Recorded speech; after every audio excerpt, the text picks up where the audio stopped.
sa Borehoops. Shoutout. Boris Vlog, amazing. Shoutout sa Borehoops. Hello guys, ako nga po pala si Chris Kit Benignos at nandito na naman po kami. At may kasama akong espesyal na tao at kilala siya sa player nila at siya ay nakapag-commit ng Intercolor, Commercial League, Mythical 5, Open League, Mythical 5, Municipal Champion, and Open League MVP, Marikina League, Mythical 5, and San Mateo League, Mythical 5. So yun idol, ano pangalan nila? Ako nga pala po si Cyrus Pierre.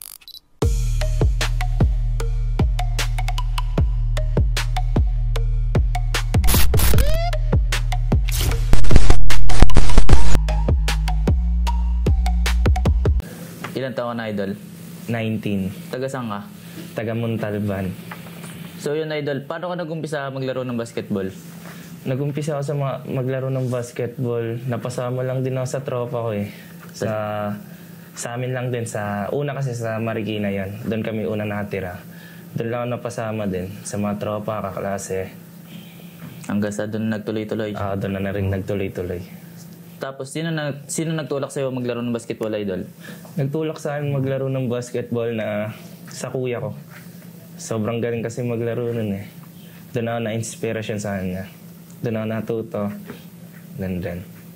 Tanda mo pa ba yung unang ligang sinalihan mo? Unang liga sinalihan ko, Intercommercial yan. Unang liga kong sinalihan. Sa Montalban, RPBY team. Ilan taon ka nun idol? 16 nata ako nun, pero 17 under yung liga na yun. Magandang experience naman yung nabigay sa'yo nun. Sobrang dami kong natunan. Marami akong nakalaban iba't ibang lugar na mahuhusay din. Ano naman yung favorite jersey mo and bakit ito yung napili mo? Favorite jersey ko yung RPBY. Dahil sa sikat na nga yung team na yun. Parang pagsuot mo yun, parang tinitingala ka din eh.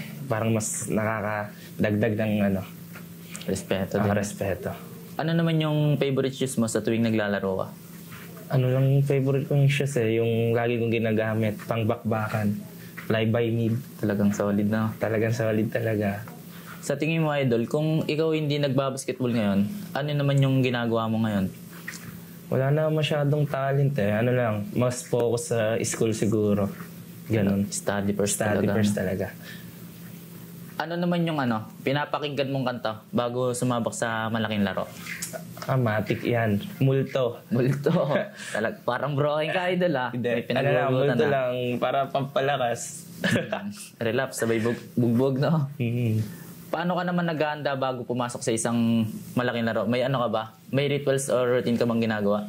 Wala naman. Before 2 hours siguro, nag-stretching na ako. Tapos hindi na ako kakain nun para magaan niya. Yun lang dun. Sa tingin mo idol, may lucky charm ka ba sa tuwing maglalaro ka? Mga pamilya ko lang. Talagang yun ay pampaswerte sa'yo, idol na. Yun lang talaga, pamilya lang. Ano naman yung ginagawa mo para mag-improve pa sa paglalaro ng basketball? Gigising ako ng umaga para mag-practice. At yung mga kulang ko, kailangan kong kilusan. Tama, idol. Ano namang aspeto ng laro mo ang gusto mong i-develop pa? Shooting, rebounding, or defense? Shooting. Shooting na lang din naman kulang sa akin eh. Kumbaga, kompleto na, shooting na lang. Shooting na lang naman din. Pero halos lahat naman nata. Kailangan ko pa i-improve. Paano mo naman na-handle yung pressure bago pumasok sa isang malaking laro? Na-handle ko yung pressure? Siguro, bago sumabak sa ganun, nagdadasal muna para mawala rin yung kaba ko.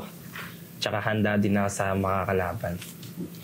Ano naman yung tumatak na moves sa'yo o anong moves ka nakilala? Nakilala ako sa Panayang Lipad. High flyer din. Talagang puro highlights ka, idol. Highlights. Paano mo naman binubuo ang chemistry sa team mo? May pag-communicate ako sa mga ka-team ko para ma-develop palalo yung chemistry namin. Kumbaga, para maayos yung laro pagpasok ng court, idol. No? Kanino ka player pinaka-nahirapan sa mga nakalaban mo? Sa buong laro ko? Oo. Lahat naman sila mahihirap eh. Kaya yun, lahat naman sila mahihirap. Pero yung yung pinaka-challenging na nakalaban mo? Siguro kuya ko lang. Sa Open League nakasama ko yun. Nakakalaban ko yun. Kung ikaw pagbibigyan ng pagkakataon na idol na may makatapat, sino yun?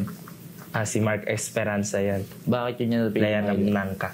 Mahusay din, tsaka marami din matututunan. Tsaka si Chog Moral. Talagang solid mga napipili mo, idol ah. Ayan, dalawa sila. Ito naman, idol. Ano yung pinakaayaw na ugali mo pagdating sa mga teammates mo?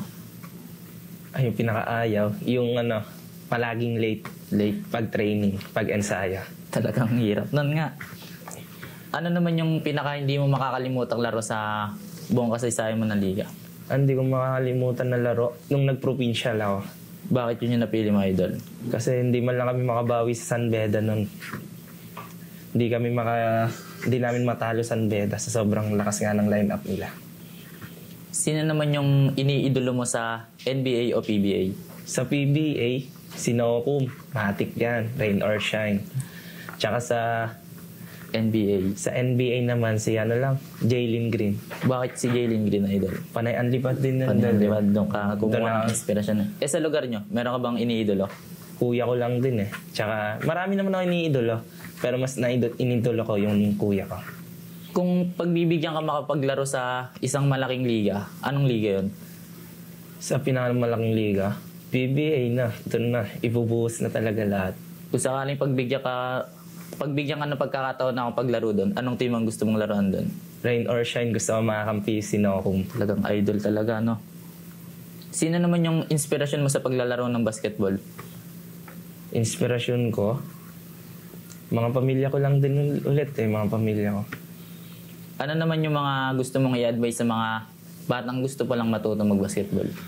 Lagi lang kayong mag-practice, lagi kayong gumising ng umaga para i-improve yung sarili nyo. Huwag kayo lagi umaasa sa sana kilusan nyo din. Ito, idol, seryosong tanong. Sa mga liga mong nasalihan, muntik ka na bang mapaaway? Oo, maraming beses na rin ako napaaway sa liga rin. Pero sa loob lang ng court yun. Pero pag sa labas, tropa-tropa. Oh, tama na, idol. Message mo naman sa mga taong sumusuporta sa idol. Maraming salamat sa mga taong sumusuporta at naniniwala sa akin. Alam kong may mararating ako. Salamat sa inyo. May mga gusto ka bang shoutout, idol? Meron naman. Mga ko dyan, tropa ko sa Montalban, San Mateo, sa Marikina rin. Kung saan ako nagsimula, sa Marikina, nung high school ako. Salamat sa mga coaches at lalong-lalo na sa Four Hoops. Just sa Carlton Village, sa Team Merge, Peseta, tsaka Katuga. Yun lang, idol. Yan lang, idol. Maraming salamat sa pagpunta nyo. Maraming salamat din po sa walang sawang suporta. Sana andyan lang po kayo palagi para sa Four Hoops. Bye-bye! Dan. Hello, guys. Ay, yan. Sa Ulit. Marikina. Sige.